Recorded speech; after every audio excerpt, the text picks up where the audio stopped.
Falmerabantsika rehetra indray ry namana malala zay manaraka n'izao fandarana mahafinaritra antsika izao fandarana tintsika ifandarana hitondra fanantenana hitondra famelobelomana ho antsika manana lohahevitra lehibe isika hodinina amin'ity fionantsika ity dia tsinona fa ny atao hoe herin'ny fanantenana alohan'ny andiniantsika zany lohahevitra lehibe zany dia andeha hiaraka hivavaka isika.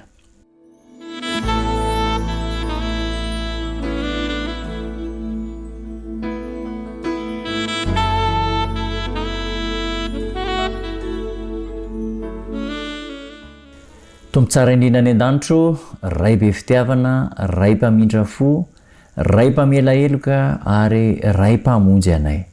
Misaotra anao zay noho ny famindram-po sy ny fitiavanao.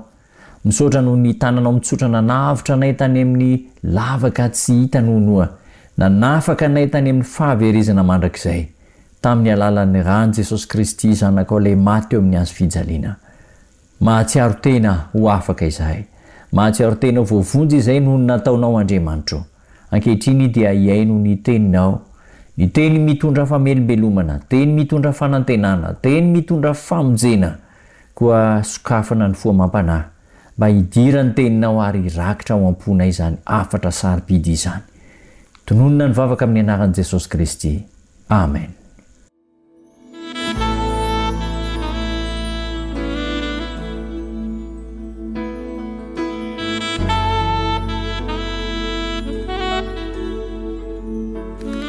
Ny lohahevitra hodinintsika androany dia mahakasika ny amin'ny atao hoe ny herin'ny fanantenana. Ny herin'ny fanantenana. Ny fanantenana dia manova fiainana ny fanantenana. Manamboatra ny fiainana ny fanantenana. Na dia ao anatin'ny toe-javatra sarotra aza no iainana, rehefa manana fanantenana ny olona iray dia mivoatra tsikelikely. Miova tsikelikely manaraka an'iny fanantenana iny ny fiainana ao aoriana. Ny ankamaroan'ireo olona lasa ambony eo amin'ny fiainana dia miainga tamin'ny nofinofy ho tanterahina, nofinofy izay nieritreretina fa ahatongavan'ny fiainana any aoriana. Ary betsaka tamin'ireny olona ambony ireny no nahatratra izany tanjona no nofisiny izany. Araka ny hitantsika tamin'ny fionana tany aloha dia ny atao hoe fanantenana dia zavatra tsara ho tonga eo aminao amin'ny ho avy. Zavatra tsara ho avy. Zavatra tsara hiatra aminao amin'ny fiainana ho avy. Inona ary no tsy maintsy ananana, toetra tsy maintsy ananana raha tiantsika ny ho tanteraka ny fanantenana. Misy toetra izay ilaintsika ananana raha tiana ho tanteraka ny fanantenana. Fanantenana izay nofisina, zavatra tsara izay tiana hitranga eo amin'ny fiainana amin'ny ho avy. Ka ireto zany misy toetra maromaro izay ilaintsika ananana mba tonga ny fanantenana ho zava-misy. Tsy hoe nofinofy mipetraka eo amin'ny fiainana fotsiny fa tena toe-javatra iainana, toe-javatra antenaina mihitsy. Ka ny toetra voalohany dia aoka anana finoana isika. Aoka ino isika fa tsy maintsy hitranga ilay zavatra antenaina. So ny ambaran'ny soratra masina ao amin'ny bokin'ny Hebreo. Bokin'ny Hebreo toko faha 1:10. Andininy voalohany. Andeha vakiantsika amin'ny anaran'i Jesosy Kristy. Izay voasoratra ao amin'ny bokin'ny Hebreo toko faha 1:10. Andininy voalohany. So no ambaran'ny tenin'Andriamanitra vakiana amin'ny anaran'i Jesosy Kristy.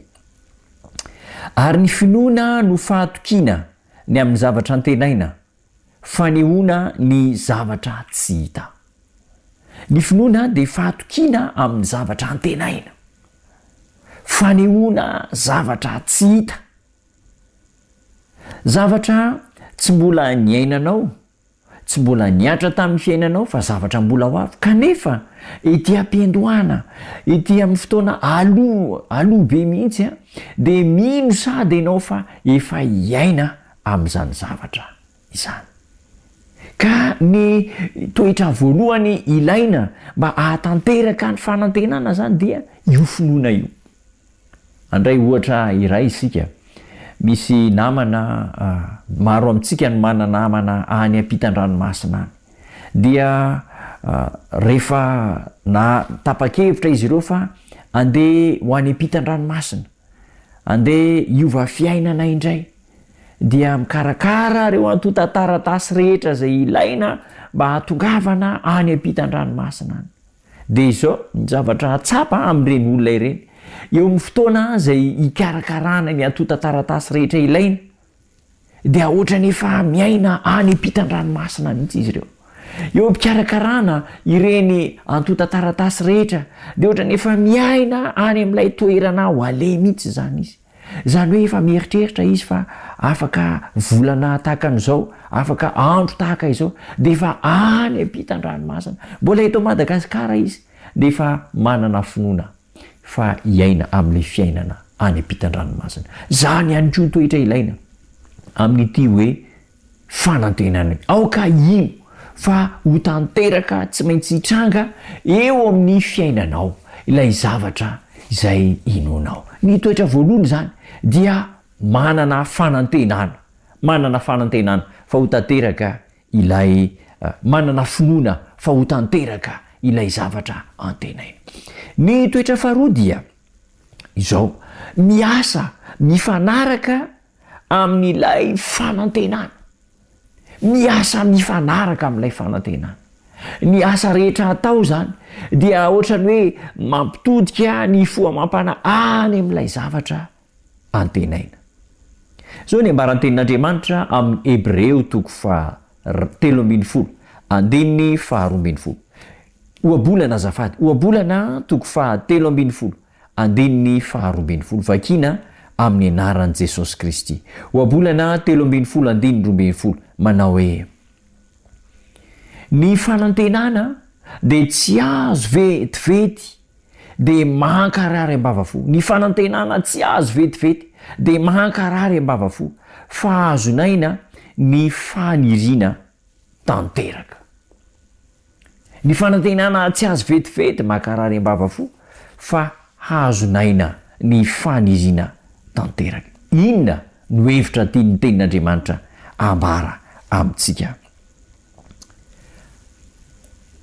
Ny hazonaina ny fanantenana tsy azo vetivety de mankarary ambavafo. Zany hoe mandritra ny fotoana maharitra, mandritra ny fotoana ela, mandritra ny fotoana maharitra, dia miasa foana ianao ahatanteraka ilay fanantenana. Ny asa rehetra atao zany eo amin'ny fotoana iandrasana ilay zavatra hitranga dia mifandraika, mifanitsy amin'ilay fanantenana izay antenainao.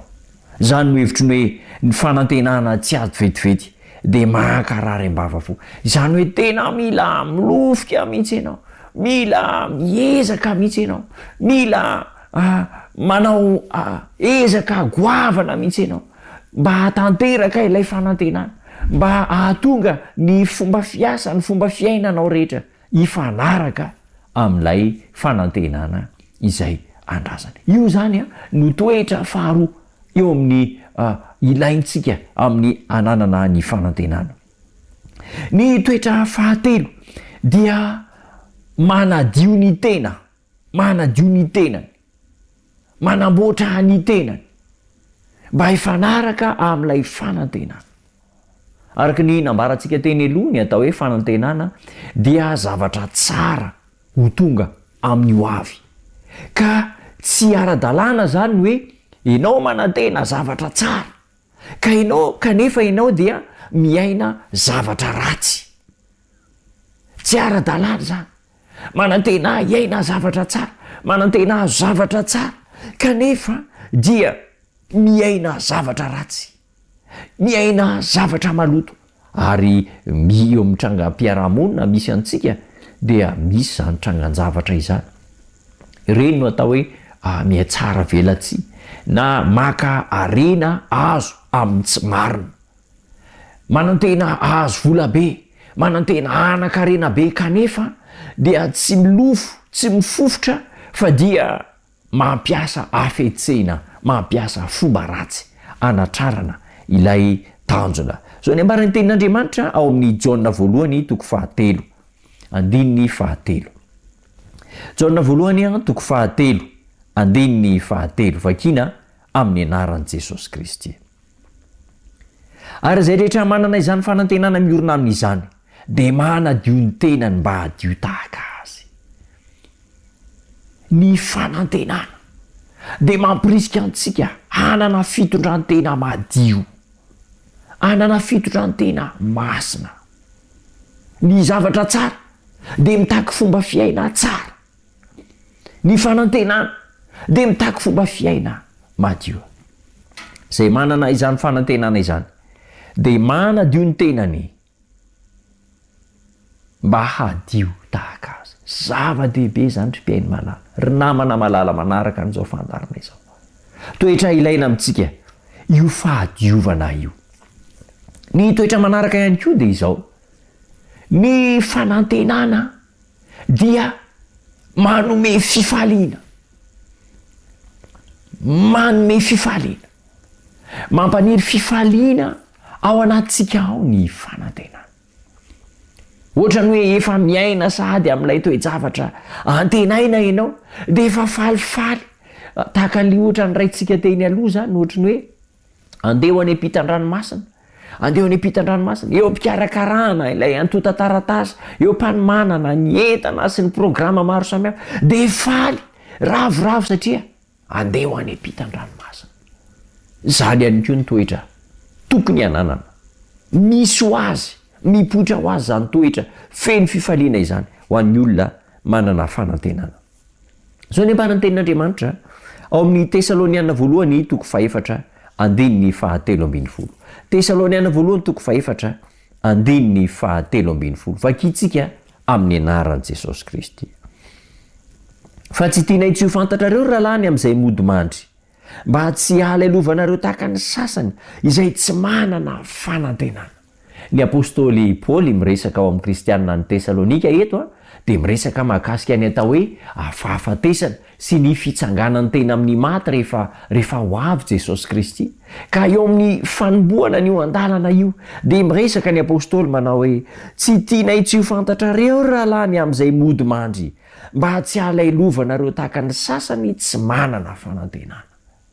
Ny tiantsika ho resahana eto zany tsy ny any amin'ilay hoe resaka fahafatesana, fa ny any amin'ny atao hoe fanantenana.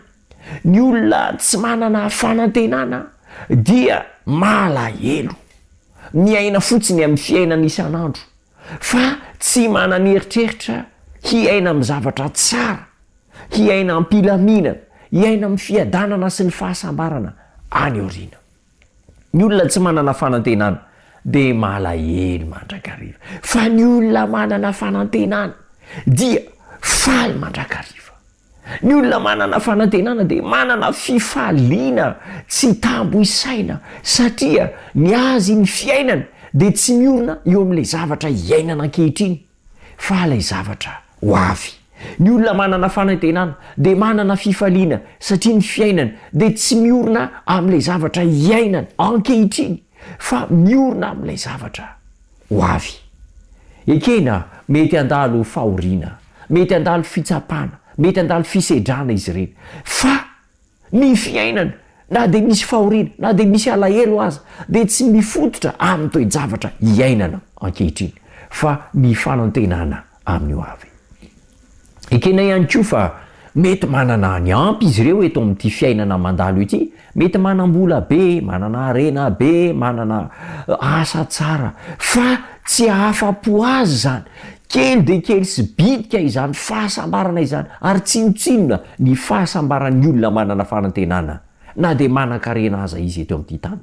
Kely sy bitika izany, fa ny fanantenana dia be lavitra noho ny zavatra izay ananany ankehitriny.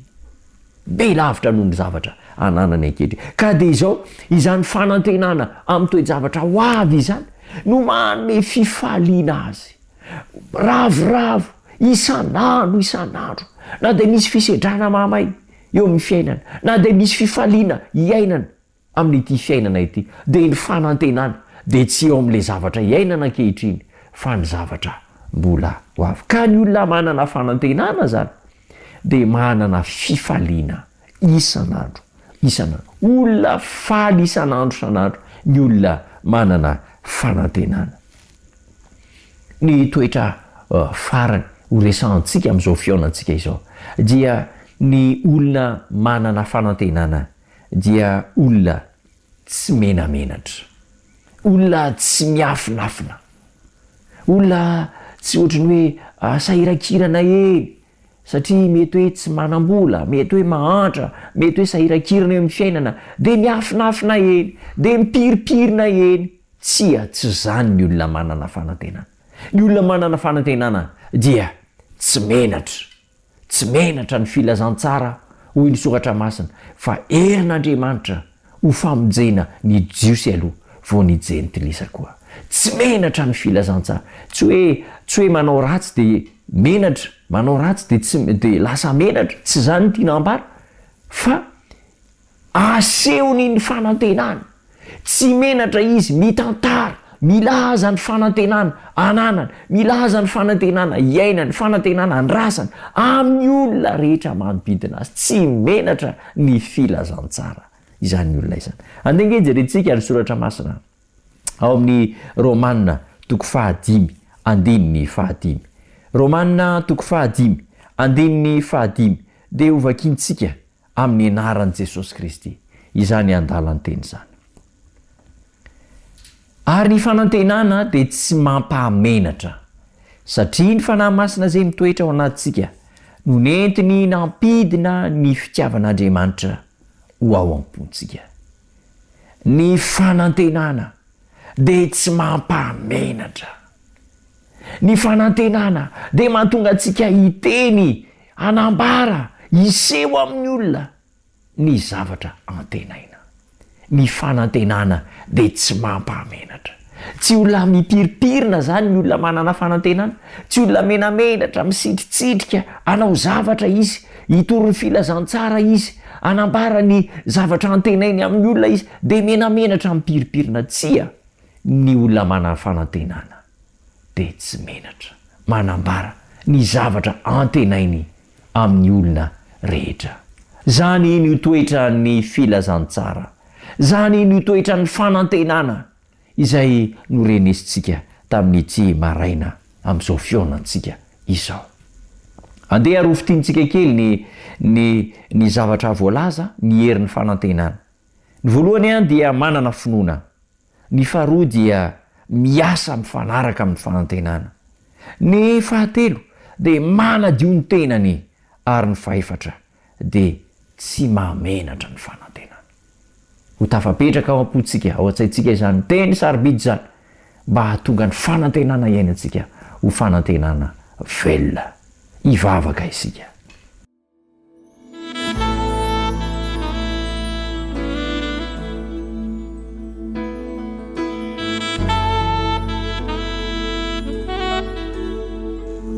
Misaotranao lehibe zay tombo tsara indrindra ny an-danitra, misaotranao no ny fitiavana mamonjy, ny fitiavana lalipaka zay omenao anay ka amin'ny alalan'ny teninao dia afaka manana fanantenana izay. Amin'ny alalan'ny teninao dia afaka miaina amin'ny fanantenana izay. Amin'ny alalan'ny teninao afaka manadio ny tenanay mba ory ny fanantenana izay. Ataovy velona ty amponay zany afatra sarobidy zany. Ka ny fanantenana ny tsara ho avy, ny zavatra fahasambahana ho avy omenao anay dia iainanay sahady teny ankehitriny ka ho teny velona, ho fiainana velona ao aty anatinay. Asehonay amin'ny mpiaramonina fa izahay de olony fanantenana. Tononina ny vavaka amin'ny anaran'i Jesosy Kristy Tompo. Amen.